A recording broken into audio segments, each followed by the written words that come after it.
మనకు తెలియజేస్తాడు. कि जीवित बातों को केवल हमारे लिए लिखवा है बोलकर पवित्र आत्मा ही हमको बताता है। ఈ బైబిలు దేవుని యొక్క ఉద్దేశాన్ని, దేవుని యొక్క ప్రణాళికని, దేవుని యొక్క చిత్తాన్ని బయలుపరుస్తుందని మనందరికీ తెలుసు. हम सब जानते हैं कि ये बाइबल परमेश्वर का उद्देश्य को, परमेश्वर की योजना को लेकर बताती है। ఈ బైబిల్ చదివినప్పుడు जब ये बाइबल को पढ़ते हैं, పాపి పరిశుద్ధుడవుతాడు. पापी जो है पवित्र हो जाएगा। పాపికి దేవుని యొక్క ఆ చిత్తం ఏంటో తెలిసిపోద్ది. पापी को ये मालूम पड़ जाता है कि परमेश्वर का इच्छा क्या है। ఓహో, దేవుడు ఇది ఆలోచిస్తున్నాడా. अच्छा, परमेश्वर ये सोचता है। ఇంకొకటి ఏంటంటే, एक और बात क्या దేవుడు है, నా కొరకు దాచిపెట్టినవి ఏంటి. परमेश्वर ने मेरे लिए क्या छिपा के रखा है। బైబిల్ ఏమంటదంటే, बाइबल क्या कहती है, నువ్వు పాపివే అంటది, आप पापी है కానీ నువ్వు పరిశుద్ధుడు అవ్వచ్చు, मगर आप पवित्र हो सकते हो। పరిశుద్ధుడు అవ్వచ్చు అంటది. पवित्र हो सकते हो कहती है। దాన్ని బట్టి మనకు ఆనందం. इसी से हमें आनंद मिलता है। మనకు అందరూ తెలిసిన వాక్యం हम सब जानने वाला वचन है, రోమియోకు రాసిన పత్రిక रोमियो की लिखी हुई पत्री 5:8 కనుక ఒకసారి మనం చూస్తే 5वें अध्याय का 8वें वचन देखेगा तो అక్కడ చక్కని మాట ఏం రాయబడి ఉందంటే, एक अच्छी बात वहाँ लिखा हुआ है। రోమియోకు రాసిన పత్రిక रोमियो की लिखी हुई पत्री 5:8 5 का 8वां वचन చూడండి. అక్కడ చక్కని మాట ఏమందంటే, क्या लिखा है देखिएगा। అయితే దేవుడు మన ఎడల తన ప్రేమను వెల్లడిపరుచుచున్నాడు. ఎట్లనగా మనమింకను పాపులమై ఉండగాని క్రీస్తు మన కొరకు చనిపోయెను. परंतु परमेश्वर हम पर अपने प्रेम की भलाई इस रीति से प्रकट करता है कि जब हम पापी ही थे तभी मसीह हमारे लिए मर गया। యేసు ప్రభువు నీతిమంతుల కోసం రాలేదండి. मसीह यीशु जो है धर्मी लोगों के लिए नहीं आया है। జాగ్రత్తగా గమనించాలి. ध्यान से सुनना, యేసు ప్రభు నీతిమంతుల కోసం కాదు मसीह వచ్చింది. यीशु धर्मी के लिए नहीं आया। ఎందుకని? क्यों? అసలు భూమి మీద నీతిమంతుడే లేడు. क्योंकि इस धरती में कोई धर्मी है ही नहीं। బైబిల్ మనకి ఏం చెప్తుందంటే, बाइबल हमें क्या बताती है, అసలు భూమి మీద నీతిమంతుడు అనేవాడు లేడు. आखिर इस धरती के ऊपर कोई धर्मी है ही नहीं। అందరూ పాపులే, सबके सब पापी है, అందరూ పాపం చేశారని सबके सब पाप ने किया, पाप किया, వాక్యం చెలవిస్తుంది. वचन कहती है। కాబట్టి इसलिए పాపుల కొరకు దేవుని యొక్క ప్రణాళిక ఏంటంటే, पापियों को लेकर परमेश्वर की योजना क्या है कि పాపి పరిశుద్ధుడు అవ్వాలి. पापी पवित्र होना है। పాపి పరిశుద్ధుడు అవ్వాలంటే अगर पापी पवित्र होने के लिए వాళ్ళకి దేవుడు కావాలి. उन्हें परमेश्वर चाहिए। నేను ఒక విషయం మీకు చెప్తాను. मैं एक बात आपसे कहता हूँ, ప్రతి ఒక్కరు अरे నేను పాపిని ప్రభువా, मैं पापी हूँ प्रभु, ఇది మీరు జాగ్రత్తగా గమనించండి. इस बात को ध्यान से सुनिएगा। నేను పాపిని ప్రభువా. मैं पापी हूँ प्रभु। ఎప్పుడైతే మనిషి నేను పాపిని అని గ్రహిస్తాడో, जब इंसान अपने आप को पापी करके समझता है, నాకు దేవుడు కావాలి, तब सोचेगा मुझे परमेश्वर चाहिए, నాకు దేవుడు కావాలి, मुझे परमेश्वर चाहिए, నా పాపాన్ని తీసివేసే దేవుడు కావాలి. मेरे पाप को दूर करने वाला परमेश्वर मुझे चाहिए। అప్పుడే ఈ పాపి అయినటువంటి మనుషుడు దేవుని ఎత్తుక్కుంటూ దేవుడికి వస్తాడు. तभी ये पापी मनुष्य जो है परमेश्वर को ढूंढता हुआ प्रभु के पास आएगा। నేను పాపిని కాదు, मैं पापी है ही नहीं, నాలో పాపం లేదు मेरे अंदर पाप नहीं है, అన్నప్పుడు అతనికి దేవుడు అక్కర్లేదు. अगर ऐसा सोचेगा तो उसको परमेश्वर का जरूरत नहीं है। దేవుడు అక్కర్లేదు అతనికి. जरूरत नहीं है उसको परमेश्वर। ఎందుకని? क्यों? తాను పాపిని గ్రహించలేదు కదా. अपने आप को पापी करके नहीं समझा, అందుకనే इसलिए 1వ యోహాను पहला यूहन्ना పత్రికలో చూస్తే, पत्रिका में देखिएगा तो నేను పాపమును నాలో పాపము లేదు, నేను పాపిని కాదంటే దేవుడిని అంట మన అబద్ధికుడిగా చేసినట్టు అంట. तो वचन लिखा है कि अगर कोई कहता है मैं पापी नहीं हूँ तो परमेश्वर को झूठा बताता है। నేను పాపిని కాదు, मैं पापी नहीं हूँ, నాలో పాపం లేదు, मेरे अंदर पाप नहीं है, ఇంకా నాకు దేవుడు ఎందుకు? और मुझे परमेश्वर की क्या आवश्यकता है। ఏమంటాడు అక్కడ?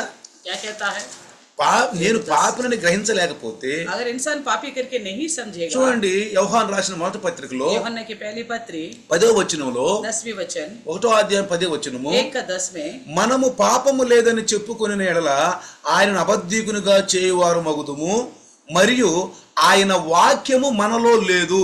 यदि हम कहे कि हमने पाप नहीं किया तो उसे झूठा ठहराते हैं और उसका वचन हमें नहीं है। వాక్యము మనలో లేదు. उसका वचन हमें नहीं है। వాక్యం మనలో సమృద్ధిగా ఉండాలి. वचन हमारे अंदर भरपूर होनी चाहिए। చూడండి, మనిషిలో ఆహారం బాగా లోపల ఆహారం ఉన్న కడుపులో, तो इंसान के अंदर पेट क्या भरा हुआ है भोजन से, అన్నం తినాలనుకుంటాడా? क्या उसको पूरी भूख लगेगा, खाने को मन करेगा। మంచినీళ్ళు బాగా తాగాడు అనుకోండి, मान लीजिए पानी खूब अच्छा पिया, మంచినీళ్ళు తాగాలనుకుంటాడా? क्या प्यास लगेगा उसको? అనుకోడు. ऐसा नहीं सोचे। అట్లనే వాక్యం కనుక మన లోపల ఉంటే, अगर वचन हमारे अंदर भरपूर होगा, ఆ వాక్యం మనల్ని పాపం చేయకుండా ఆపుద్ది. इसी प्रकार वचन जो है हमें पाप करने से रोकता है। అది యాకోబులు అంటాడు, ఒక లగాం అంటాడు, అంటే ఏమిటంటే కళ్ళెము. याकूब कहता है वो एक लगाम लगा हुआ है। ఈ వాక్యం మనకు ఒక కళ్ళెం లాగా ఉంటది అన్నమాట. वचन एक हमारे लिए एक लगाम है करके बताता है। అందుకే వాక్యం మనలో సమృద్ధిగా ఉంటే इसलिए वचन अगर हमारे अंदर भरपूरी से होगा మనల్ని పాపము చెయ్యనీదు. वो हमें पाप नहीं करने देगा। అందుకే అంటాడు ఇక్కడ, इसलिए कहता है यहाँ पे మనము పాపము చేయలేదని చెప్పుకునే ఎడల ఆయన అబద్ధికునిగా చేయువారు మగుదుము, ఆయన వాక్యం మనలో ఉండదు. यदि हम कहे हमने पाप नहीं किया तो उसे झूठा ठहराते हैं और उसका वचन हमें नहीं रहती। అంటే ఇక్కడ ఏంటంటే इसका मतलब क्या है कि పాపము లేదని చెప్పుకునే ఎడల, अगर हम कहे मेरे अंदर पाप नहीं तो అంటే నేను పాపిని కాదు, इसका मतलब मैं पापी नहीं हूँ, నాకు దేవుడు అక్కడ లేదు. मुझे परमेश्वर की आवश्यकता नहीं है। దేవుడు ఎవరు? परमेश्वर कौन है? పరిశుద్ధుడు. पवित्र है। దేవుడిని ఏమంటే మన పరిశుద్ధుడు అంటారు. परमेश्वर को हम कहते हैं पवित्र। అందుకే పరలోకంలో పరిశుద్ధుడు పరిశుద్ధుడు పరిశుద్ధుడని ఆయన వేవేల దూతలతో కొనియాడబడుచున్నారు. इसलिए वो स्वर्ग में परमेश्वर को पवित्र पवित्र पवित्र बोलकर लाखों करोड़ों स्वर्गदूत उनको स्तुति कर रहे हैं। కానీ लेकिन నేను పాపిని, हम कहे मैं पापी हूँ, నాకు పాపం నుంచి ముక్తి కావాలి मुझे पापों से छुटकारा चाहिए, అని మనం గనక అని దేవుణ్ణి అడిగితే, इस प्रकार प्रभु से हम विनती करें। చూడండి देखिए 7వ వచనంలో గనక మనం చూస్తే, इसलिए पहला यूहन्ना का 1:7 में देखिएगा तो యోహాను రాసిన మొదటి పత్రిక यूहन्ना की पहला पत्री 1వ అధ్యాయము पहले अध्याय 7వ వచనంలో చూస్తే, 7वें वचन में देखिएगा तो ఆయన ఎలుగులోనున్న ప్రకారము మనము ఎలుగులో నడిచిన ఎడల మనము అన్యోన్య సహవాసము కలవారమై ఉందుము, అప్పుడు ఆయన కుమారుడైన యేసు రక్తము ప్రతి పాపం నుండి మనల్ని పవిత్రులుగా చేయును. और यदि जैसा वह ज्योति में है वैसा हम भी ज्योति में चले तो एक दूसरे से सहभागी रखते हैं और इसके पुत्र यीशु का लहू हमें सब पापों से शुद्ध करता है। ఈ లోకంలో పుట్టిన ప్రతి ఒక్కరికి కుమారుడు కావాలి. इस संसार में जो पैदा हुआ हर एक के लिए एक पुत्र चाहिए, కుమారుడు కావాలి. पुत्र तो चाहिए ही। కుమారుడు ఉంటేనే మనకి ఈ యొక్క పాపం నుంచి మనకి విముక్తి కలుగుద్ది. पुत्र होने पर ही हमें पाप से छुटकारा मिलेगा। ఆ కుమారుణ్ణి బాప్తిస్మిచ్చి యోహాను గారు గొర్రె పిల్లలాగా చూశాడు. उस पुत्र को बपतिस्मा देने वाला यूहन्ना ने एक मेमने के समान देखा है। గొర్రె పిల్ల, ధర్మశాస్త్రంలో ఉన్న గొర్రె పిల్ల, व्यवस्था के अंदर जो दिखने वाला मेमना, ఆ గొర్రె పిల్లగా చూశాడు. उस मेमना के जैसा उन्हें देखा है। ఆ గొర్రె పిల్ల ఎందుకంటే वो मेमना किस लिए है? మనిషి పాపాన్ని తీసివేయటానికి. इंसान का पाप को निकालने के लिए। ధర్మశాస్త్రం ఏమంటుంది? व्यवस्था क्या कहती है? రక్తము చిందించకుండా పాప క్షమాపణ లేదు. बिना लहू बहाए पापों की क्षमा नहीं है। చాలా మంది అనుకోవచ్చు, बहुत सारे लोग सोच सकते हैं నేను దేవుణ్ణి డైరెక్ట్ గా ప్రార్థిస్తాం. परमेश्वर को तो सीधा सीधा प्रार्थना करते हैं। ఈ రోజులు అంటున్నారు आजकल कहते हैं మాకు యేసు అక్కర్లేదు. हमें यीशु की आवश्यकता మాకు है। యేసు ఎందుకండి అసలు? हमें यीशु क्या करना है? ఈ మధ్యలో యేసు ఎవరు అసలు? आखिर यीशु कौन है? మేము డైరెక్ట్ దేవుణ్ణి అడుగుతున్నాం. हम सीधा परमेश्वर से पूछते हैं। మేమేమంటున్నాం? हम क्या कहते हैं? దేవుడా परमेश्वर, దేవుడా हे మా परमेश्वर, పాపాలు క్షమించయ్యా, हमारे पापों को क्षमा करो। నువ్వేనా మా పాపాలు క్షమించేది. आप ही हमारे पापों को क्षमा कर सकते हो। ఈ విధంగా इस प्रकार ఇక్కడ శాస్త్రులు పరిసయ్యులు సద్దుకైలు హేరోదీసులు కూడా ఈ బైబిల్లో మనకు కనపడతారు. వాళ్ళు तो शास्त्री परिसय सदुको हेरोदिस भी बाइबल ग्रंथ में दिखते हैं हमें। ఇలాంటి వాళ్ళే ఉన్నారండి ఈ లోకంలో. ऐसा लोग आज भी दुनिया में हैं। ఎట్లా ఏమన్నారు వాళ్ళు? क्या कहा उन्होंने? పక్షవాతం అయిన వ్యక్తిని తీసుకొచ్చినప్పుడు जब लकवा मारे इंसान को यीशु के पास लाए थे, నలుగురు తీసుకొచ్చారు. 4 जने उठा के लाए। అప్పుడు యేసుప్రభు ఏమన్నాడు? तब यीशु ने क्या कहा? ఇదిగో నీ పాపాలు క్షమించబడినవి, देखो तुम्हारे पाप क्षमा कर दी गई है। నీ పాపం క్షమించబడింది तेरे पाप क्षमा कर दी गई है। కాబట్టి నీ యొక్క పరుపెత్తుకుని వెళ్ళమన్నాడు. इसलिए कहा तेरे खाट उठा के चल। వెంటనే వాళ్ళ మనసులో అనుకున్నారు, तुरंत उन्होंने अपने मन में सोचा ఈయనెవరు పాపాలు క్షమించడానికి? ये कौन है पापों को क्षमा करने के అసలు लिए? ఈయనకేం అధికారం ఉంది పాపాలు आखिर इनके క్షమించడానికి? पास क्या अधिकार है पापों को क्षमा करने के लिए? అంటే यानी कि దేవుడు కదా, परमेश्वर ही क्षमा करेगा ना। అసలు దేవుడు కదా పాపాలు క్షమించేది. आखिर परमेश्वर ही तो पापों को क्षमा करता है। ఈయనెవరండి మధ్యలో? ये कौन है बीच में? చూసారా ప్రియుల? देखा प्रियो, ఇదే మాట ఈ లోకులు కూడా అనుకుంటున్నారు. आजकल संसार के लोग भी इसी बात को बोलते हैं। లోకులు అనుకుంటున్నారు संसार के लोग మాకు सोचते हैं యేసు అక్కర్లేదు, हमें यीशु की आवश्यकता नहीं है। మేము డైరెక్ట్ దేవుని అడుగుతున్నాం. हम सीधा परमेश्वर से पूछते మేము हैं। ముందు నుంచి అడుగుతూనే వచ్చాం. हम पहले से पूछते हुए आए हैं। అసలు యేసు పుట్టక ముందు నుంచి కూడా जब यीशु पैदा नहीं हुआ तब से हम प्रभु से मांग रहे थे, మేము అప్పటి నుంచి కూడా అడుగుతూనే వచ్చాం. तब से मांगते आ रहे थे। ఏమని? क्या बोलकर? దేవా మేము పాపులమి, हे प्रभु हम पापी हैं, మేము నీ భక్తులము, हम तेरे भक्तगण నీ हैं, శరణు వచ్చి ఉన్నాము, आपकी शरण में आए हैं। మాకున్నటువంటి పాపాలన్నీ తీసివేసి हमारे अंदर की पाप को दूर करे, మమ్మల్ని మోక్ష మార్గం చేర్చు हमें मोक्ष में ले जाओ। అని మేము అడుగుతున్నాం. हम तो इस प्रकार मांगते ही है। ఈ క్రీస్తు శకము అంటే క్రీస్తు శకము ईस्वी में ఈయన వచ్చాడు. ये आए हैं। ఈయన వచ్చిన దగ్గర నుంచి కదా క్రీస్తు శకం అంటుంది. जब से यीशु आए तब से ईस्वी बोलते हैं ना, అంటే యుగాన్ని రెండు విధాలుగా భాగించారు. तो इस संसार को दो भाग कर दिए हैं, అంటే క్రీస్తుకు పూర్వము, मसीह के पूर्व, క్రీస్తు శకము. मसीह की ईस्वी. దీన్ని బట్టి మనకి इसलिए हम యేసు ప్రభు భూమి మీదకి వచ్చాడు అని మనకు అర్థమైపోతుంది. मसीह यीशु धरती पे आए हैं करके हमें समझ में आता है. మనం యేసును చూసినా చూడకపోయినా हम यीशु को देखे या ना देखे, యేసు ప్రభు భూమి మీదకి వచ్చాడు. यीशु मसीह धरती में आए हैं. మనం అంటాం हम कहते हैं నుప్పు లేనిదే పొగ రాదు అంటాం. अगर चिंगारे नहीं तो धुआं नहीं उठेगा. ఏమంటాం? क्या बोलते हैं? నిప్పు లేనిదే పొగ రాదు. धुआं आने के लिए चिंगारा होना चाहिए. కాబట్టి इसलिए యేసు ప్రభు లేనిదే క్రీస్తు శకము క్రీస్తు ప్రభు ఎందుకు వచ్చింది? यीशु मसीह नहीं तो ईस्वी के पूर्व ईस्वी करके क्यों आता है? కాబట్టి యేసు ప్రభు వచ్చాడు భూమి మీద. इसलिए यीशु मसीह आए हैं. ఆయన పుట్టాడు. वो पैदा हुआ है. ఎక్కడ పుట్టాడండి? कहाँ पैदा हुआ? ఈ భూమికి నడిబొడ్డున పుట్టాడు. इस धरती में बीच में पैदा हुआ है. बीच में. ఇది గ్రంథాలు కూడా ఒప్పుకుంటున్నాయి. ये ग्रंथ भी मानते हैं. మనం లోపలికి వెళ్తే अगर हम अंदर जाए तो మన భారతదేశంలో हमारे भारत देश में గ్రంథాలు కూడా ఒప్పుకుంటున్నాయి నడిబొడ్డున పుట్టాడు. ग्रंथ भी मानता है कि यीशु दुनिया की बीचों बीच पैदा हुआ है. ఈ నడిబొడ్డుని గురించి కనుక అడిగితే अगर इस बीच के हिस्सा के बारे में पूछेगा तो చదువుకున్న ప్రతి స్టూడెంట్ చెప్పేది ఏంటంటే पढ़ने वाला हर एक स्टूडेंट्स क्या कहता है? యెరూషలేము ఇజ్రాయెల్ దేశం. इजराइल देश ఏమంటారు? क्या ఈ कहते हैं? నడిబొడ్డు ఎక్కడుందని అడిగితే अगर ये बीच का हिस्सा पृथ्वी में कहाँ है करके पूछते చదువుకున్న ప్రతి ఒక్కరిని అడిగితే हैं। पढ़ने वाला हर एक से हम पूछते हैं। భారతదేశం అనరు. भारत देश करके नहीं बोलेगा। జాగ్రత్తగా గమనించండి. ध्यान से सुनना। భారతదేశం అనరు. भारत देश नहीं कहेंगे, ఇజ్రాయేలు దేశం అంటారు. इजराइल देश बोलेंगे। ఆ ఇజ్రాయేల్ దేశంలో उस इजराइल के देश में ఆ నడిబొడ్డున उस बीच की जगह में पृथ्वी का యొక్క కుమారుడు పుట్టాడు. ये पुत्र पैदा हुआ है। ఎహెస్కేల్లో రాయబడింది 38:12 రాయబడింది. एहेस्केल में 38 में 12 लिखा हुआ है। ప్రతి ఒక్కటి రాయబడింది. हर एक बात लिखा हुआ है। అందుకే యేసయ్య సాతానుతో మాట్లాడుతున్నప్పుడు अब यीशु मसीह जब शैतान से बात करते वक्त రాయబడింది సాతానా ये शैतान लिखा हुआ है, అంటే ఇది అబద్ధం కాదు.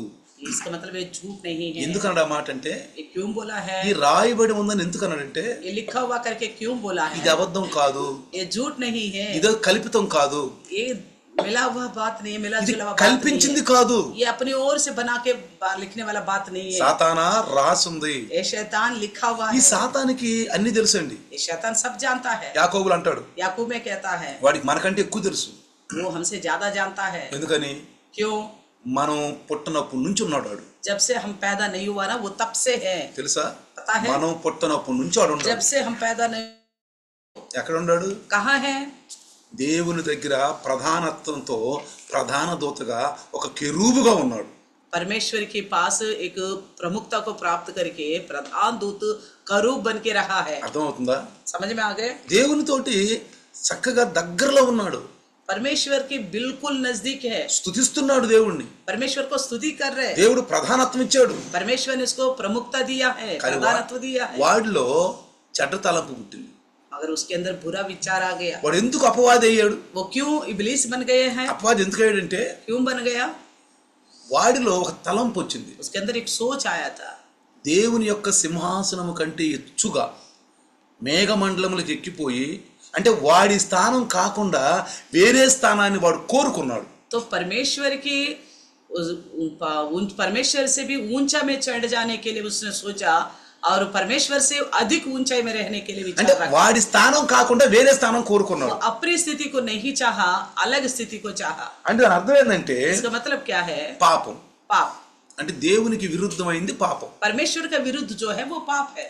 కానీ మనం ఒక మనిషి ఎలా గుర్తించగలడు నేను పాపం చేస్తున్నానని? एक इंसान कैसा पहचान सकता है मैं पाप कर रहा हूँ? పుట్టిన ప్రతి ఒక్క బిడ్డకి जो इंसान पैदा होता है ఇదిగో బైబుల్ उसको देखो बाइबल दिया ఈ गया భూమి మీద, इस धरती में। ఈ భూమి మీద బైబిల్ ఇచ్చాడు इस మనకు. धरती में बाइबल दिया है हमारे కాబట్టి लिए। వాక్యమే దేవుడు. इसलिए वचन ही परमेश्वर ఈ है। వాక్యము ముందు దేవుని యొద్దకు ఉన్నాడంట. ये वचन पहले परमेश्वर का पास था, ఆ వాక్యమే దేవుడు. वो वचन ही परमेश्वर ఇప్పుడు है। దేవుడు నీలో లేకపోతే, अगर वो परमेश्वर आपके अंदर नहीं रहेगा तो, దేవుడు నీలో లేకపోతే ఏమవుతుంది? अगर आपके अंदर नहीं रहेगा तो क्या होगा? అందుకని ఏమన్నాడు? इसलिए क्या कहा? వాక్యము మీలో లేదు అన్నాడు. वचन आपके अंदर है ही नहीं, వాక్యం మీలో లేదు వచన అంటే नहीं है। దేవుడు మీలో లేడు.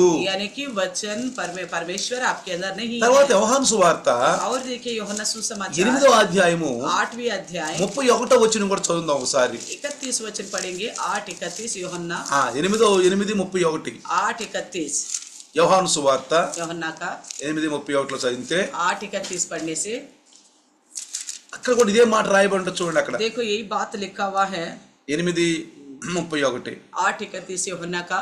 ఏమని రాయబడిందంటే क्या लिखा है?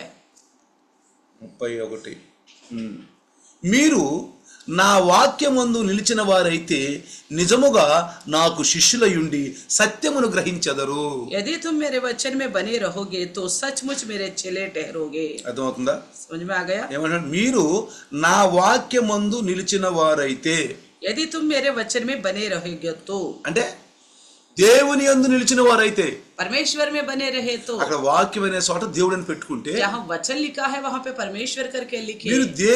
దేవుడు గల మీలో ఉంటే अगर परमेश्वर आपके अंदर रहेगा तो ఎలా మీరంటే నాకు శిష్యులు అవుతారంట. तो कहता है कि तुम मेरे चेले बनोगे। క్రైస్తవులు అనలేదండి. मसीह बनोगे नहीं बोला। క్రైస్తవుడు అనేవాడు ఇప్పుడు కూడా పాపంలోనే ఉన్నాడు. मसीह करके जो बोलता है अभी भी वो पाप में है, ఇప్పుడు కూడా పాపం చేస్తున్నారు. अभी भी पाप कर रहे हैं। నిన్న మరి సురేష్ బ్రదర్ నాతో పాటు కిందకు వస్తున్నాడు. నిన్న ఇంటి మెహరోల్ ఇంటి దగ్గర నుంచి. तो मेहरोली के अपने घर से सुरेश ब्रदर मेरे साथ घर से नीचे निकल रहे थे हम दोनों। ఒక క్రైస్తవుడు బీడీ తాగుతున్నాడు. एक मसीह जो है बीड़ी पी रहा था। నన్ను చూసి బీడీ పడేశాడు. मुझे देखकर बीड़ी फेंक दिया, నన్ను చూసి బీడీ పక్కన పడేశాడు. अलग से फेंक दिया बीड़ी को। అప్పుడు బ్రదర్ అన్నాడు, तब ब्रदर ने कहा, బ్రదర్ వీళ్ళు క్రైస్తవులే కానీ వీళ్ళు కరెక్ట్ అయిన విశ్వాసులు కాదు అనుకుంటానే అన్నాడు. तो वो कहने को तो ये मसीह लोग हैं मगर ढंग के मसीह नहीं है लग रहे। ఎందుకు అన్నాడు? क्यों कहा था ब्रदर ने? వాళ్ళలో ఏం చూశాడు? उनके अंदर क्या देखा? ఇప్పుడు ఈ బ్రదర్ లో ఎవరున్నారు? और इस ब्रदर में कौन था? వాక్యం ఉంది. वचन है। ఈ వాక్యం ఏం నేర్పింది? इस वचन ने क्या सिखाया? బీడీ తాగితే ఏంటంట? बीड़ी पीने से क्या होगा? పొగ. धुआं। పొగ ఆడికి వెళ్తుంది, धुआं कहाँ जा रहे? లోపలికి వెళ్తుంది. अंदर जा रहे, లోపలికి వెళ్తుంది. अंदर जा रहे। ఈ పొగ వెళ్ళి లోపలికి ఏం చేస్తుంది? क्या कर रही है अंदर जाके? చాలా మంది అనుకుంటారు, बहुत सारे लोग सोचते అరే हैं దేవుడే కానీ ఈ మందులు, ఈ సిగరెట్లు, ఈ బీడీలు ఈ తాగొద్దు అంటారు ఏంటి వీళ్ళని అంటారు చాలా మంది. बहुत सारे लोग ये कहते हैं कि परमेश्वर तो परमेश्वर है मगर ये दारू बीड़ी सिगरेट ये मत पियो करके क्यों बोलते हैं? ఎందుకు అంటారు అసలు వీళ్ళు? ऐसा क्यों बोलते हैं? దీనికి దానికి సంబంధం ఏంది? इससे उनका क्या लेना देना है? చాలా పెద్ద సంబంధం ఉందండి. बहुत बड़ी संबंध है, చాలా పెద్ద సంబంధం ఉంది. बहुत ज्यादा लेना ఈ देना है। బాడీ ఎవరు తెలుసా? ये बॉडी किसका है पता है? దేవుంది. परमेश्वर का है। తల్లి గర్భములో माँ के गर्भ में 9 మాసాలు 9 మहीने స్త్రీ గర్భంలో నెత్తుర ముద్దగా ఉంచుసారా. जब स्त्री के गर्भ में एक खून का धब्बे जैसे थे ना, ఆకారం లేనప్పుడు, जब आकार ही नहीं था, ఆకారం లేనప్పుడు जब आकार ही नहीं था మనకు ఆకారం ఇచ్చాడు. तो परमेश्वर ने हमें आकार दिया है, తలిచ్చాడు, सर दिया, కాళ్ళు ఇచ్చాడు, पैर दिया, ఈ మధ్యన అంత బాడీ ఇచ్చేసాడు. तो और बीच में बॉडी दिया। ఎవరండి బాడీ తయారు చేసింది? किसने बनाया इस शरीर ఏ को? స్పెషలిస్ట్ డాక్టర్ कौन सा डॉक्टर ने बनाया? అనుమానండి? ఎవరినన్నా कोई कहे पूछे, ఎవరినన్నా అనుమానండి? कोई से भी पूछे నేను ఫలానా స్త్రీలో ఉన్న గర్భాన్ని నేను చక్కగా తయారు చేసి అనుమానండి? तो मैं फलाना स्त्री का गर्भ को अच्छी तरह बनाए हूं करके कोई बोले पूछिएगा? ఎవరు అనలేరండి. कोई नहीं कह सकता। కాబట్టి బాడీ ఎవరిది? इसलिए ये बॉडी किसकी है? దేవునిది. परमेश्वर का। ఎందుకు పుట్టించాడు? क्यों पैदा किया है? ఎందుకు పుట్టించాడు? क्यों पैदा ప్రతి किया है? అవయవంతో దేవుని మహింపరుస్తాను. हमारे एक अंग के द्वारा परमेश्वर की महिमा करना కానీ ఈ है। దువ్వ లోపలికి పొగ లోపలికి ఏం చేస్తుంది? ये धुआं अंदर जाके क्या करता है? ఈ మందులు లోపలికి ఏం చేస్తాయి? दारू अंदर जाके क्या करता है? బాడీలో ఉన్న పార్ట్లని పాడు చేస్తాయి. तो देह के अंदर के अंगों को खराब कर देता है। బాడీలో ఉన్న పార్ట్లు పాడు చేస్తాయి. देह के अंदर के अंगों को खराब कर देता है। అంటే నువ్వు గనక ఆ పార్ట్లను పాడు చేయడానికి కనుక నువ్వు ఉపయోగపడితే अगर उन अंगों को खराब करने के लिए तू इस्तेमाल में आ रहा है, రేపు ఉత్తరవాదిగా నువ్వు ఉంటావు అక్కడ. कल का दिन तू ही उत्तरवादी నిన్ను ठहरेगा। అడుగుతాడు, आपसे पूछेगा, నువ్వు అకాల మరణంతో చచ్చిపోతావు. अचानक मृत्यु होके मर जाओगे। సహజ మరణం ఉండదండి. न साधारण मृत्यु नहीं होगा। దేవుడు ఏం కోరుకుంటాడంటే, परमेश्वर क्या चाहता है? అనుకోబోకండి, మనిషి చచ్చిపోడు అనుకోబోకండి. ये नहीं सोचना इंसान कभी नहीं मरेगा। యేసు ప్రభువే చనిపోయాడు. यीशु मसीह का भी मृत्यु हुआ। నువ్వు చనిపోతేనే నువ్వు పరలోకానికి వెళ్ళేది. मृत्यु होने पर ही आप स्वर्ग में जा నీ पाओगे। బాడీని వదిలిపెట్టాలి నువ్వు. इस देह को छोड़ना होगा ఈ तुम्हें। బాడీ వదిలిపెట్టినాక इस देह को छोड़ने के నీకు बाद మహిమ బాడీ వచ్చింది. आपको महिमा का बॉडी నీకు मिलेगा। మహిమ బాడీ దొరకాలి. महिमा का बॉडी मिलना है। ఇది మట్టి బాడీ. ये तो मिट्टी की बॉडी యేసు है। ప్రభు కూడా మట్టి బాడీతోనే వచ్చాడు. यीशु मसीह भी इस मिट्टी के देह से आए हैं, శరీరంతో వచ్చాడు. शरीर में आए దాన్ని हैं, త్యాగం చేశాడు. उसको त्याग दिया, దాన్ని త్యాగం చేసి उसको त्याग देकर మహిమ దేహం పొందాడు. महिमा का देह को प्राप्त ఆ किया। మహిమ దేహమే वो महिमा का देह ही పరలోకానికి వెళ్ళుద్ది. स्वर्ग में जाएगा। పరలోకానికి వెళ్ళాడు. स्वर्ग में जाएगा। శరీరంగా ఎవరు పరలోకానికి వెళ్ళరండి. शरीर के तौर पर कोई भी स्वर्ग में नहीं जाएगा, కాబట్టి మరణించాలి.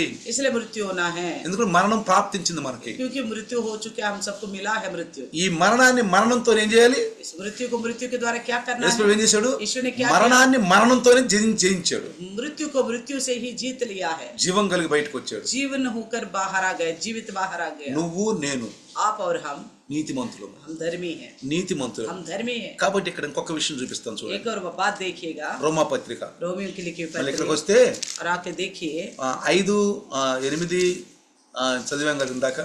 రోమా పత్రిక रोमियो के 5-8 5. पढ़े थे, అక్కడ కింద కనుక మనం చదివితే और नीचे पढ़ते जाए అక్కడ ఏం రాయబడిందో ఒకసారి చూద్దాం. और देखिए वहाँ पे क्या लिखा हुआ है। 5, 8కి కింద ఒకసారి మనం చదువుదాం. 5-8 का नीचे और पढ़े। ఇక్కడ ఏం రాయబడిందంటే, కాబట్టి 9వ వచనం, 9वें वचन में लिखा है, ఆయన రక్తము వలన ఇప్పుడు నీతిమంతులుగా తీర్చబడి మరింత నిశ్చయముగా ఆయన ద్వారా ఉగ్రత నుండి రక్షింపబడుదుము. अतः जबकि हम अब उसके लहू के कारण धर्मी ठहरे तो उसके द्वारा परमेश्वर के क्रोध से क्यों ना बचेंगे। అంటే అర్థమైంది ఇప్పుడు? समझ में आ गया? అంటే పాపి దేవుని యొక్క క్రోధం కింద ఉన్నాడు. पापी जो है परमेश्वर के क्रोध के नीचे है। ఇప్పుడు ఆయన రక్తము अब उनका लहू అంటే కుమారుని రక్తం, यानी कि पुत्र का लहू, ఈ రక్తం అంట ये लहू जो है నీతిమంతులుగా తీర్చబడి. धर्मी ठहराएगा। అంటే ఇప్పుడు ఏంటంటే, अब ये क्या है कि నేను ఇందాక అన్నాను కదా, मैंने पहले बोला था ना, నేను పాపిని అని గనుక అనుకుంటే अगर आप कहो अब मैं अपने आप को पापी हूँ, నాకు కుమారుడు కావాలి, मुझे पुत्र चाहिए, నా కుమారుడు నా దగ్గరికి వచ్చాడు అనుకో. अगर पुत्र मेरे पास आ गया, కుమారుడు ఎవరు? पुत्र कौन है? వాక్యమే. वचन ही। వాక్యం ఎవరు? वचन कौन है? దేవుడు. परमेश्वर। ఆ దేవుడు ఏం చేస్తాడు? वो परमेश्वर क्या करेगा? పరిశుద్ధపరుస్తాడు. पवित्र करेगा। ఇప్పుడు నువ్వు अब आप పరిశుద్ధురాలువి, पवित्र हो, పరిశుద్ధుడివి, पवित्र हो, ఎల్లవేళ పాపివి కాదండి. हमेशा पापी नहीं हो। నేను ఎందుకని ఆ మాట నీకు హెచ్చరించానంటే, क्यों मैं बताया हूँ इस बात से, అంటే పాపి అని గుర్తిస్తేనే మనకు దేవుడు కావాలి. अपने आप को पापी समझने से ही हमें परमेश्वर चाहिए। ఈ సంవత్సరం ఈ వాక్యాలన్నీ ఇలానే వెళ్ళినాయి అక్కడ. तो इस साल वहाँ पे गांव में इसी प्रकार गया है ఇప్పుడే सारा ఒక ఫోన్ बच्चा। వచ్చింది నాకు. अभी एक फोन आया था, అంటాడు, वो भाई कहता है, అన్నయ్య भाई మీరు చెప్పిన వాక్యం మన ఊర్లో आपने जो वचन बताया था अपने गांव में, చాలా మంది అనుకున్నారు बहुत सारे लोगों ने सोचा మేము మేము ఈ వాక్యాల ద్వారా మేము రక్షించబడ్డాం. इस वचन के द्वारा हम उद्धार पाए हैं। అంటే అర్థం ఏంటి? इसका मतलब क्या నీకు है? చెప్తున్నటువంటి ఈ వాక్యాలను అక్కడ అక్కడ ఉచ్చరించినప్పుడు आपसे जो बता रहे वचन वही बराबर वचन वहाँ बताया। ఇది పోయి కరెక్ట్ హృదయంలో పడిపోయింది. ఈ వాక్యం ये वचन जो है सीधा वचन में हृदय में प्रवेश हो गया। కరెక్ట్ పడిపోయింది. సీదా హృదయం में పాల్తూ మాటలు వాళ్ళకి కాదు, तो कोई फालतू का बातें नहीं आया, కరెక్ట్ కావాల్సిన మాట. उनको जो चाहिए था, అవును నేను పాపిని. हाँ मैं पापी हूँ। ఎవరు కావాలి పాపికి? पापी को कौन चाहिए? బాగా దాహం అవుతుంటే నీకేం కావాలి? ज्यादा प्यास लग रहे तो आपको क्या चाहिए था? నీరు కావాలి. पानी चाहिए। నీకు బాగా దాహం అవుతుంది, खूब प्यास लग रहा है आपको, నీకు అన్నం పెడితే, आपको खाना देने से, చికెన్ పకోడా పెడితే, चिकन पकौड़ा खिलाए तो, లెగ్ పీసులు పెడితే, लेग पीस खिलाए तो, చికెన్ 65 పెడితే चिकन 65 खिलाए तो ఏమంటా నువ్వు? आप क्या बोलेंगे? ఓరి బాబా నాకు 65 వద్దు, मुझे 65 नहीं నాకు चाहिए, లెగ్ పీసులు వద్దు, लेग पीस चाहिए, నాకు పలావులు వద్దు, मुझे कोई पुलाव नहीं चाहिए, నాకు నీరు కావాలి. मुझे पानी चाहिए। ఒక్క గ్లాసు నీళ్లు ఉంటే చాలు. एक गिलास पानी हो तो बहुत है, అంతే కదా? है ना?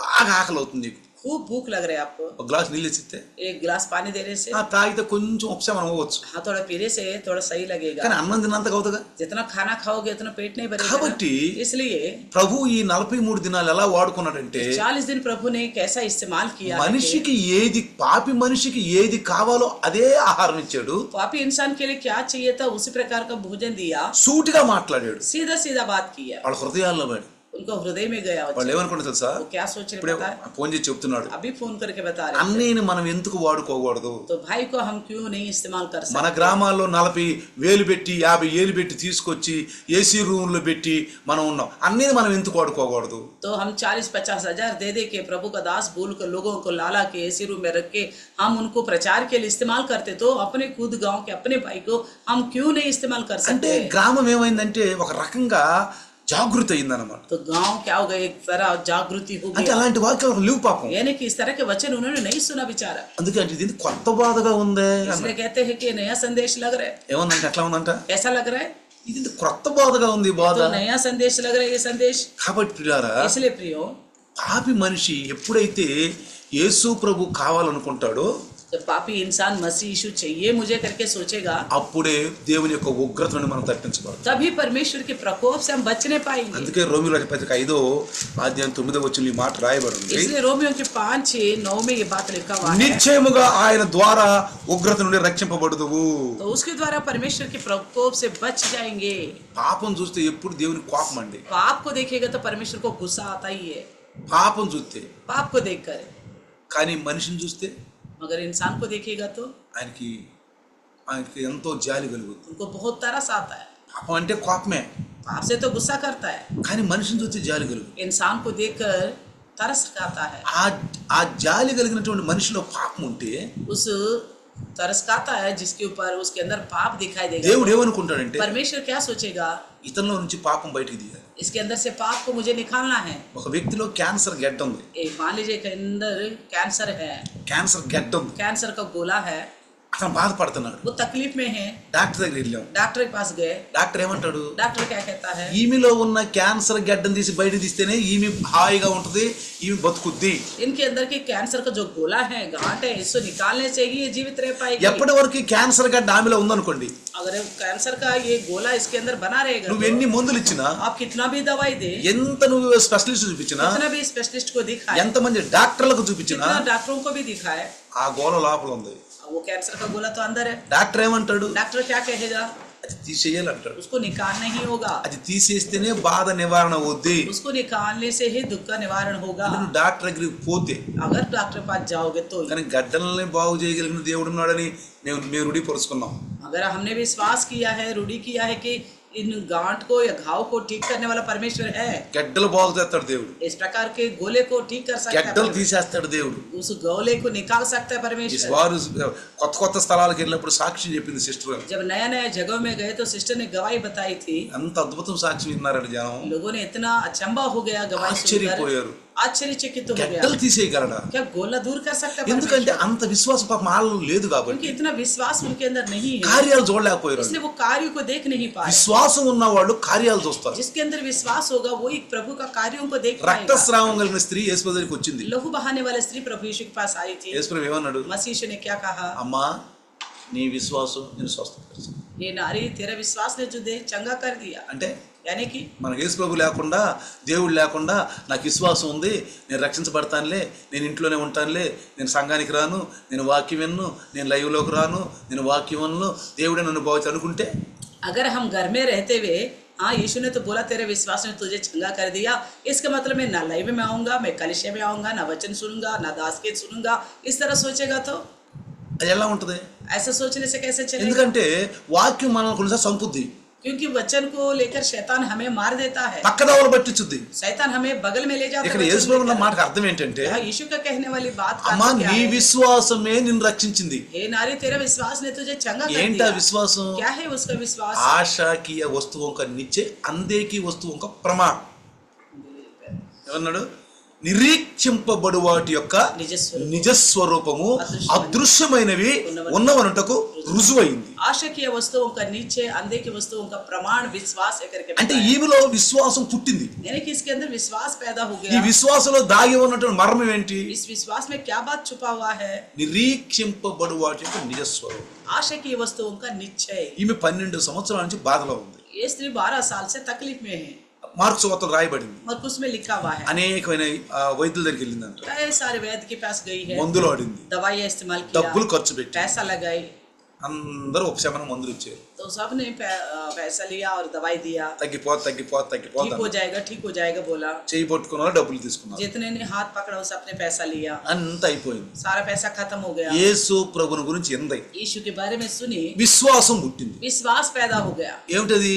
क्या है? నిరీక్షింపబడు వాటి యొక్క నిజ స్వరూపం. अंधे की वस्तुओं का निश्चय. స్వరూపం అంటే కరెక్ట్ కనపడేది మనకి, निश्चय स्वरूप यानी कि ठीक ठीक दिखाई दे. రూపం అంటే కనబడేది. रूप यानी कि दिखाई दे. ఇది విశ్వాసంలో దాగి ఉన్న మర్మాన్ని మీకు చెప్తున్నాను. तो विश्वास में छुपी हुई बात को मैं आपसे कहता हूँ. అలాంటి వాళ్ళకి దేవుడు అద్భుతాలు చేస్తాడు. ऐसा विश्वास करने वालों को प्रभु अद्भुत कार्य करेगा. దేవుడు దిగొచ్చారు, మన ముందుకు వచ్చారు, परमेश्वरी आप स्वयं उतर के हमारे बीच में आ जाएगा, ముస్తాడు మనల్ని. हमें छू लेगा కానీ जरूर. ఇది రావాలి మనం. लेकिन हमारे अंदर इस प्रकार का विश्वास आना ఏమన్నాడు? चाहिए. क्या कहता है? నిరీక్షింపబడు వాటి యొక్క నిజ స్వరూపము. विश्वास आशा की वस्तुओं का అంటే निश्चय. ఆమె తన గడ్డ లోపల ఉన్నటువంటి ఆ రక్తం పడతం దాన్ని బాగు చేసుకోవాలని ఒక రూపంలో చూసింది. అది तो वो उस लहू बहाने वाले स्त्री ने एक विश्वास के द्वारा एक रूप देखा कि मैं ठीक हो चुकी हूँ. అదృశ్యమైనవి ఉన్నవాడు రుజువైంది. अंधे की वस्तुओं का प्रमाण అంటే यानी कि నా గడ్డ బాగుపడిపోయింది, నాలో ఉన్న ఆ రక్తం కారే సమస్య నాకు పోయింది. मेरी ये लहू बहाने वाली समस्या मेरी चले गई. పోయింది.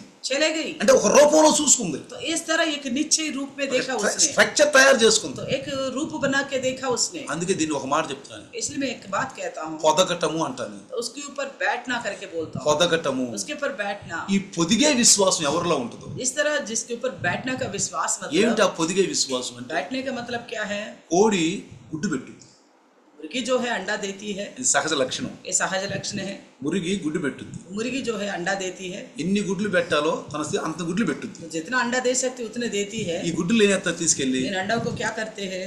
బుట్ట పైన పెడతారు, एक टोकरी में रखते हैं, గడ్డి పెట్టి घास रखेंगे ఓకబెట్టి और उसको भूसा रखेंगे, 20 గుడ్లు 30 గుడ్లు పెడతారు. जितना अंडे दिया वो उतना अंडे रखेंगे। మొట్టమొదటిగా కోడిని తీసుకెళ్లి కూర్చోబెడతారు. तो मुर्गी को उठा के ले जाके उन अंडों के ఇది ऊपर దానంతకు అది बैठाते हैं। పోదండి, वो अंडा रखने के बाद अपने आप नहीं जाएगी, वो దానంతకు అది పోదు. अपने आप जाके नहीं గుడ్డు बैठेगी। దాందే, अंडे तो उसी के हैं, కానీ అది అంత దానంతకు అది పోదు. अपने आप जाके नहीं ఈ बैठेगी। యజమానుడు ये मालिक जो है ఈ కోడిని తీసుకెళ్లి इस मुर्गी को ले जाकर కూర్చోబెడతాడు. वो अंडे के ऊपर बिठाएगा। కూర్చోబెట్టినాక उठाने के बाद కూర్చుంటది. बैठती है। ఇక కూర్చున్నాక उसके बाद 21 రోజు 21 दिन तक మధ్య మధ్యలో బయటికి వెళ్ళుద్ది, बीच बीच में बाहर जाती है, ఆహారం తింటది, खाना खाएगी, చక్కగా తిరుగుద్ది.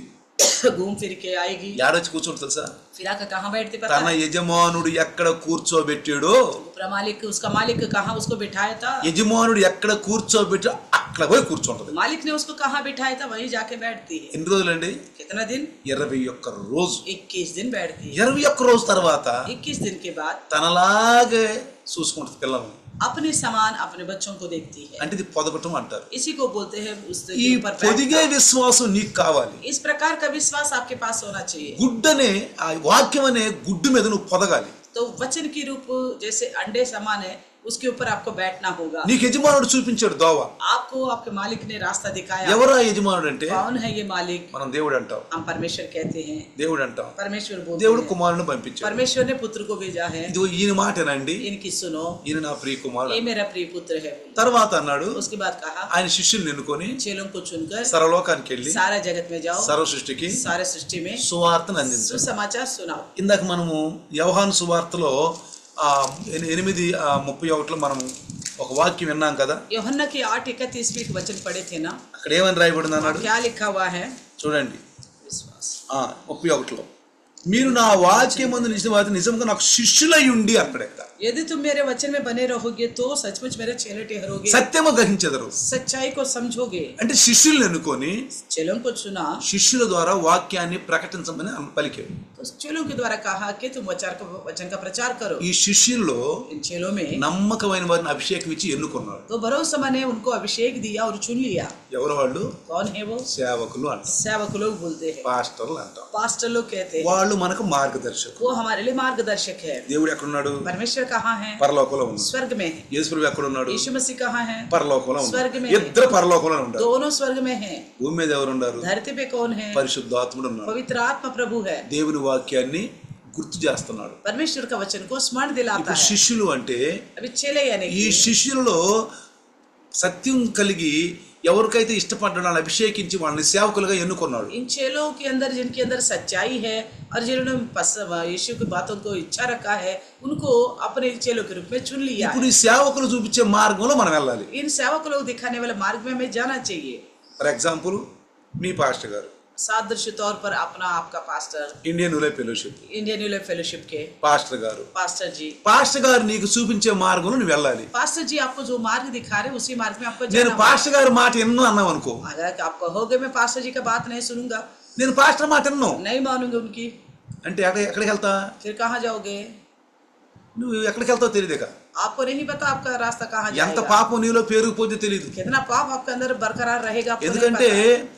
దైవదాసుడు నీకు ప్రభువులో మార్గం చూపిస్తున్నాడు. क्योंकि प्रभु का दास है, आपको प्रभु के मार्ग दिखा रहा है। నిన్ను ఎదిగించాలనుకుంటున్నాడు. आपको बढ़ाना चाहता है प्रभु में, నిన్ను ప్రభువులో आपको ఎదిగించాలనుకుంటున్నాడు. प्रभु में बढ़ाना चाहता है। నేను ఎన్న అన్నావు అనుకో, आप कहोगे मैं नहीं सुनूंगा, నువ్వు దేవుడి మాట విన్నట్లు లెక్కే. आप परमेश्वर की नहीं सुना, इसका కుమారుడు మాట విన్నట్లు లెక్కే. पुत्र की नहीं सुना। आप నీకు ఏమన్నా సినిమాలు చూడదాం రండి అంటే, अगर मैं कहूंगा आओ पिक्चर देखेंगे, ఈ రోజు సినిమా వేసుకుందాము आज पिक्चर डालेंगे, రమ్మంటే, अगर बुलाऊंगा मैं, ఇదేంది ఈయన పిక్చర్లు చూస్తాను రమ్మంటున్నాడు అనొచ్చు. ये क्यों बोलता है ऐसा पास्टर जैसे सिनेमा पिक्चर देखने के लिए, మనం టీవీలో సీరియల్ చూద్దాం రమ్మంటే, टीवी में सीरियल देखेंगे आओ बोलने ఒక से, కొత్త సినిమా వచ్చింది రమ్మంటే, एक नया पिक्चर आ गए करके बोल लेगा ఈయన तो పిక్చర్ చూద్దాం రమ్మంటే అనుకో. ये क्या पास वाले पिक्चर की बातें करते करके నిన్ను बोल सकते ప్రభువులో हो. ప్రార్థనలకు రమ్మంటున్నావు, मैं కూడుకోమంటున్నావు. प्रभु में प्रार्थना के लिए बुला रहे, इकट्ठा होने के लिए बुला रहे, నిన్ను ప్రభువులో వాక్యంలో హెచ్చించటానికి పిలుస్తున్నారు. आपको प्रभु में बढ़ाने के लिए बुला रहे. ఆయన మాటనండి उन्हीं की सुनो, అంటే కుమారుడు.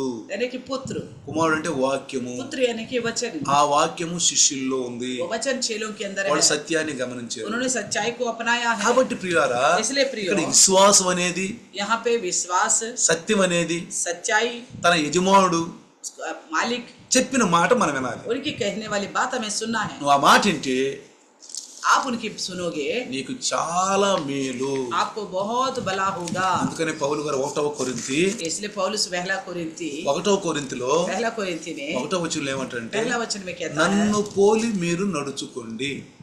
मेरी सी चाल चलो.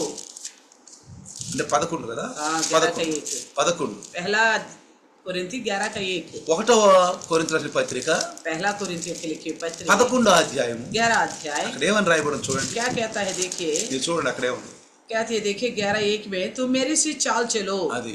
जैसा मैं मसीह की सी चाल चलता हूँ. ఈయన ఎవరు? కాపరి. ये कौन है? चरवाहा. కాపరి चरवाहा యేసు ప్రభువుని నమ్ముకున్నాడు. यीशु मसीह पर भरोसा యేసు किया, ప్రభు నడిచే బాటలో నడుస్తున్నాడు. यीशु मसीह के रास्ते में वो चल रहे. ఆయన ఏమంటున్నాడు? वो क्या कह रहे हैं? నన్ను పోలి నడుచుకోండి. मेरी सी चाल चलो. ఇక్కడ దేవుని పోలి అనలేదండి, परमेश्वर की सी चाल चलो नहीं बोला, కుమారుని పోలి అనలా. पुत्र की सी चाल चलो नहीं అర్థం कहा. చేసుకోండి. आप समझिएगा, పౌలు ఎవరు? पौलुस कौन है? క్రీస్తుని పోలి నడుచుకుంటున్నాడు, मसीह की सी चाल चलने वाला, దేవుని పోలి నడుచుకుంటున్నాడు, परमेश्वर की सी चाल चलने वाला, వాక్యానుసారంగా నడుచుకుంటున్నాడు. वचन की सी चाल चलने वाला. ఇప్పుడు ఏమంటున్నాడు? నన్ను పోలి నడుచుకోండి. मेरी सी चाल चलो. నన్ను పోలి నడుచుకుంటే ఏమవుతుందంట? मेरी सी चाल चलने से क्या होगा? మీరు దేవుని పోలి నడుచుకున్న వాడు అవుతారు. आप परमेश्वर की सी चाल चलने वाले होंगे. మనం అర్థం చేసుకుంటే, यहाँ पे हमें समझना అందుకని होगा. సంఘాలకు అధ్యక్షులుగా సేవకులను ఇచ్చారు. इसलिए कलिसिया के अध्यक्ष के रूप में सेवकायों को ठहराया है. ఆ సేవకుడు కూడా పరిశుద్ధుడై అభిషేకం పొందిన వాడై ఉండాలి. वो सेवक जो है पवित्र हो और अभिषेक पाए हुआ होना चाहिए. ఇప్పుడు అలా ఆయన జరగట్లేదు. आजकल ऐसा नहीं हो रहा. ఎవరిని పడితే వాళ్ళని పెట్టేస్తున్నారు. जो भी मिला उनको कलिसिया के अध्यक्ष ठहरा रहे. ప్రేమ లేదండి. प्रेम नहीं है. నేను మొన్న మా మేనమామ భార్య చనిపోయింది हमारी मामा का पत्नी मामी गुजर गई थी ఆంధ్రాలో. आंध्र में रहते वक्त. నాకు ఆ రోజు నేను బెతనీ కాలనీలో వాక్యం చెప్పి చివరి రోజు వస్తున్నాను. मैं बेतनी की कॉलोनी में वचन बता के आखिरी दिन आ रहा था. ఫోన్ వచ్చింది. फोन आया. నేను అనుకున్నాను मैंने सोच लिया 11 గంటలకు 12 గంటలకు ఫోన్ ఎందుకు रात వచ్చింది. की 11 बजे क्यों आया फोन. నేను ఫోన్ చేస్తే फिर मैंने फोन वापस किया చనిపోయింది అన్నయ్య అని చెప్పారు. तो उन्होंने बताया कि आपकी मामी गुजर गई है. నేను వెళ్ళాను. मैं गया సరే ఆ రాత్రి ఉందాం, और रात रहा वहाँ 1 पे గంట దాకా ఉన్నాం. 1 बजे तक. తెల్లారిపోతేనే 12 గంటలు 1 గంట పడేస్తానన్నా. तो उन्होंने कहा 12-1 बजे उसको उनको दफनाएंगे करके बोला. మేము और ఇంకో ప్రేయర్ లో ఉన్నాము. మేము हम एक और प्रेयर में थे 3 గంటలకి 3 बजे. ఫోన్ చేశారు, फिर उन्होंने फोन किया పాస్టర్ గారు వచ్చాడు అని. पास्टर जी आए बोल మీకోసం వెయిట్ చేస్తున్నాడు. आपके लिए इंतजार कर रहे हैं. స్థానిక పాస్టర్. वहाँ का जो पास्टर है वो आए करके बताया. నేను వెళ్ళా. मैं गया था समय पे. వెళ్ళేదా నేను అనుకున్నాను, मैंने सोचा అరే పాస్టర్ ఇంకా రాలేదు, पास्टर जी अभी नहीं आया, వచ్చి ఉంటాడు కానీ शायद आया होगा, ఆయనకి ఆలస్యం అవుతుందిలే, उनको मैं देर कर रहा हूँ इसलिए ఆయన వెళ్ళిపోయాడు కావాలి वो అనుకున్నాను. चला गया होगा करके मैंने అక్కడ सोचा. కుర్రోళ్ళు కూర్చున్నారు. वहाँ पे नौजवान बैठे थे. నేను బాగులే मेरे जाते ही ఒక ఆయన లేచాడు, एक खड़ा हो गया, జీడి ప్యాంట్ వేసుకున్నాడు. जीन्स पैंट पहना, జాగ్రత్తగానండి, ध्यान से सुनना, జీడి ప్యాంట్ వేసుకున్నాడు, जीन्स पहना है, టీ షర్ట్ వేసుకున్నాడు ఇక్కడ దాకా. हाफ हैंड से टी शर्ट पहना है. ఈ లోండాలు వేసుకుంటారే తిరుగుతారే, అవారా టైప్ వేసి తిరుగుతారే, जैसे लोंडे पहनते हैं ना आवारा घूमने वाले, అవారా టైప్ వేసుకుంటారే, आवारा जैसे घूमते हैं, అలాంటి జీన్ ప్యాంట్ ఒకటి ऐसा వేసుకున్నాడు. जीन्स पहना है. ఒక దాన్ని ఏమంటారు, టీ షర్ట్ వేసుకున్నాడు. हाफ हैंड्स का टी शर्ट पहना. అది బైబిల్ కాదండి, बाइबल भी नहीं है हाथ में. పుస్తకం. एक किताब लिया, ఆ పుస్తకం తీసుకున్నాడు. एक किताब लिया. సిలువ మాత్రం ఇంతలావు సిలువ వేసుకున్నాడు మెడలో. तो गले में तो इतनी बड़ा संकल के साथ एक क्रूस डाला हुआ है. లేచాడు. उठ गया. నేను అనుకున్నాను, मैंने सोचा ఈడు పాస్టరా, ये क्या, ये पास्टर है. నాకు అసహ్యం వేసింది. मुझे घृणा आया. ఛ, ఈడు పాస్టర్, ये कैसे पास्टर हो सकता है. ఎవరలా లోండలా ఉన్నాడే. ये तो हमारा लोंडा लग रहा है. వచ్చాడు. आ गया. మరి నేను పోయాను కదా. मैं गया हूँ ना. ప్రైజ్ ది లార్డ్ పాస్టర్ గారు, प्रेज़ द लॉर्ड पास्टर जी. ఢిల్లీ నుంచి వచ్చారా, आप दिल्ली से आए क्या. ఎలా ఉందండి సేవ, कैसा है सेवा. రండి आओ ప్రార్థన చేద్దాం प्रार्थना करेंगे. అన్నారు కదా. बोलना चाहिए ना. ఏం లేదండి, कुछ नहीं है. పుస్తకం తీసుకున్నాడు, किताब लिया, లేచాడు. खड़ा हो गया. మీ పేరేంటండి అన్నాను. अपन आप क्या बोला. నా పేరు భాస్కర్. मेरे बोले भास्कर భాస్కర్ రావు గారు ప్రార్థన చేస్తారు. भास्कर जी प्रार्थना करें. ప్రార్థన చేశా, प्रार्थना किया 2 మాటలు చదివాడు. तो बातें అది కూడా पढ़ा, చూసి वो भी वो उस किताब में देख कर చూడకుండా కాదు, बिना देखे नहीं, ఆ పుస్తకం తీశాడు, वो किताब खोला, 2 మాటలు చదివాడు, 2 बातें पढ़ा, అదండి అన్నాడు. तो बरो चलो निकालो लाश को बोला. డ్రమ్ము లేదు, न ड्रम है, కంజీర్ లేదు, न कंजरी है, ఏమి లేదు. कुछ भी नहीं है.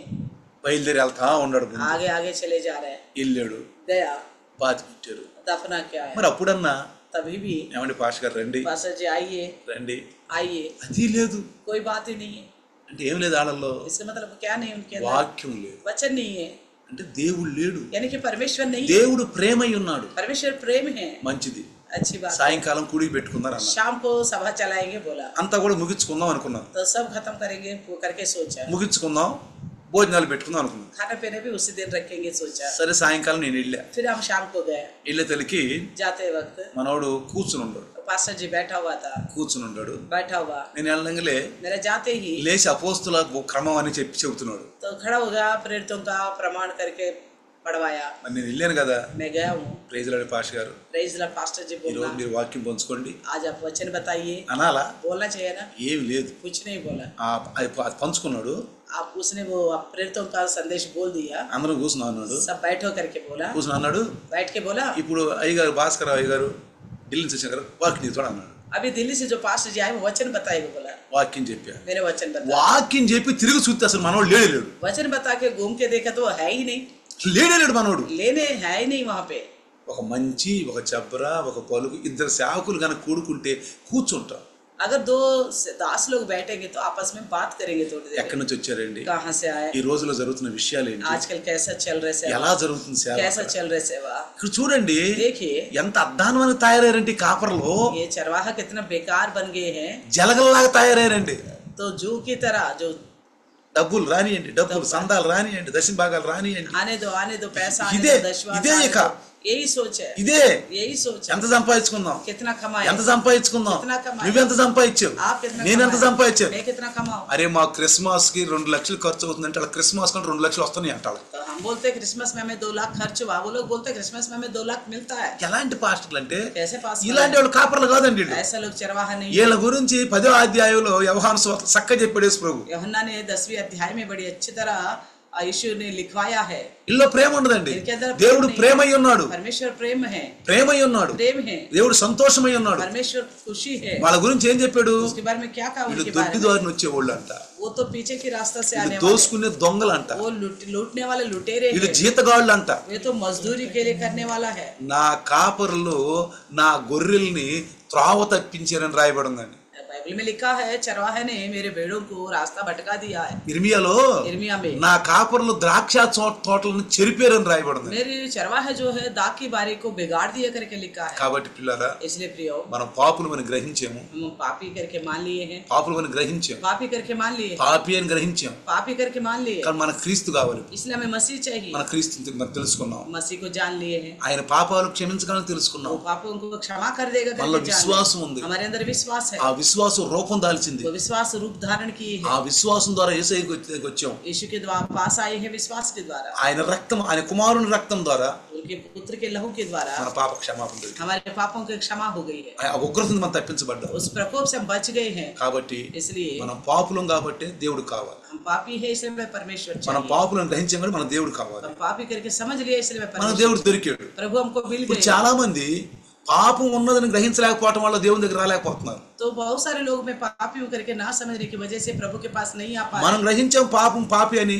మనం వచ్చాం, हम तो समझ लिए हैं, हम आ गए हैं, నీతిమంతులు అయిపోయాం. हम धर्मी बन चुके हैं. మరి రాని వాళ్ళు जो नहीं आए నీతిమంతులు కాలేరు. वो धर्मी नहीं हो सकते. కాబట్టి इसलिए దేవునికి వందనాలు చెల్లిద్దాం. परमेश्वर को धन्यवाद करें. యేసు ప్రభు వస్తే यीशु मसीह आएगा మనం तो పరలోకానికి వెళ్ళిపోతాం. प्रभु के राज्य में जाएंगे. యేసు ప్రభు రాకుండా చనిపోతే यीशु मसीह आने से पहले मृत्यु ఆయన हो వచ్చిన गया. మన సమాధిని చెల్లిస్తాం. जब वो आएगा तो कब्र से जी उठेगी. అందుకని విశ్వాసాన్ని మనం గట్టిగా పట్టుకుందాం. इसलिए विश्वास को थामे रहे. నేను పాపినయ్యే ఒకప్పుడు, मैं एक समय पापी था. నేను పాపిని గ్రహించాను కాబట్టి నాకు నువ్వు కావాలి, నువ్వు వచ్చి నన్ను నీ కుమారుని రక్తం ద్వారా నన్ను పరిశుద్ధులు చేసావు. प्रभु मैं पापी करके समझ लियो, इसलिए आप आया और अपने पुत्र के लहू के द्वारा मुझे पवित्र बनाया है. నా నీతిని నేను కాపాడుకుంటాను. मैं अपने धर्मता को बचा के रखूंगा. కాబట్టి నిలబడ్డవాడు పడిపోకుండా చూసుకోమని. इसलिए जो खड़े हैं स्थिर रहे, ना गिरे. రండి చిన్న ప్రార్థన చేద్దాం. आइए छोटा सा प्रार्थना करें. అందరం ప్రార్థన చేద్దాం. सब प्रार्थना करें. తల వంచుదాం. सर झुकाएं. వందనాలు ప్రభు, धन्यवाद प्रभु जी. స్తోత్రాలు నాయన. स्तुति हो. ఈ రాత్రి మీరు మాతో మాట్లాడారు आज रात आप हमसे बात की है, అయ్యా. ప్రతి ఒక్క వాక్యం ద్వారా మమ్మల్ని హెచ్చరించారు. वचन के द्वारा हमें सावधान किया. అది రక్తస్రావం కలిగిన స్త్రీ लहू बहाने वाली स्त्री విశ్వాసం ఉంచి, विश्वास के द्वारा ఆ విశ్వాసం కూడా యేసుప్రభు మందు ఉంచి यीशु मसीह पर रखकर యేసుప్రభు దగ్గరికి వచ్చి यीशु के पास आई, ఆయన వస్త్రం ముట్టి उनका वस्त्र को छू लिया, తన బాగుపడిపోయింది. वो चंगी हो गई. ఆ విశ్వాసాన్ని ఆమెలో ఉంచింది. वो विश्वास रखा उसने, ఆమెలో विश्वाసం ఉంది. उनके अंदर विश्वास है. కుమారుడు దగ్గరికి వచ్చింది. पुत्र के पास आई, మేము కూడా ఆయన आप भी प्रभु పాపులను గ్రహించి पापी करके जानकर కుమారుడు దగ్గరికి వచ్చాం. पुत्र के पास आए हैं. ఆ రక్తం ద్వారా మమ్మల్ని స్థిరపరిచారు. आपके लहू के द्वारा हमें धो डाला है, మమ్మల్ని ప్రభు పాపం నుంచి పరిహరించి మమ్మల్ని నీతిమంతులకు తీర్చి हमें पापों से निकाल कर पवित्र बनाया है, నీ ఉగ్రత నుంచి మమ్మల్ని కాపాడు. आपके प्रकोप से हमें बचाया है. అందరిని బట్టి వందనాలు చెల్లిస్తాం. धन्यवाद करते हैं. మీరు ఇచ్చిన రక్షణ నేను నిలుపుకుంటాం. आपने दिया उद्धार को हम बचा के ఆ रखें, రక్షణ కొనసాగిస్తాం. उस उद्धार में आगे మీరు बढ़े. వస్తే మీ రాజ్యంకి వస్తాం. आप आएंगे तो आपके राज्य में మీరు आएंगे. రాకపోతే ఈ సత్య సువార్త అనేక మంది నాకు సాక్ష్యం आपके దొరకదు. आने में देर हुआ तो ये सच्चा सुसमाचार बहुतों को बताएंगे. యేసు నామములో అడుగుతున్నాం. यीशु के नाम से मांगते थे. आमीन. आमीन. पिता परमेश्वर का प्यार, प्रभु यीशु मसीह महान कृपा, पवित्र आत्मा का सहभागिता आज और कल युगान युग सदा कर इम्मानुएल बन के रहे. आमीन. आमीन. हालेलुया. हालेलुया. हालेलुया. हालेलुया. आइए